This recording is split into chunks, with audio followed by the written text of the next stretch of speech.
স্বাস্থ্য পরীক্ষার জন্য এভারকেয়ার হাসপাতালে ভর্তি আছেন খালেদা জিয়া। বিএনপির চেয়ারপারসন বেগম খালেদা জিয়ার হার্ট এবং ফুসফুস আক্রান্ত হয়েছে বলে জানিয়েছেন তার গঠিত মেডিকেল বোর্ড সদস্য অধ্যাপক ডাক্তার এফ.এম. সিদ্দিকী।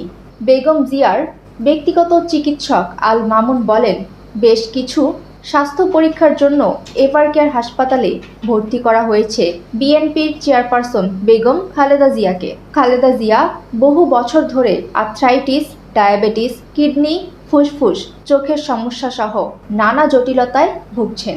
চিকিৎসার জন্য ১১৭ দিন লন্ডনে অবস্থান শেষে গত ৬ মে দেশে ফেরেন।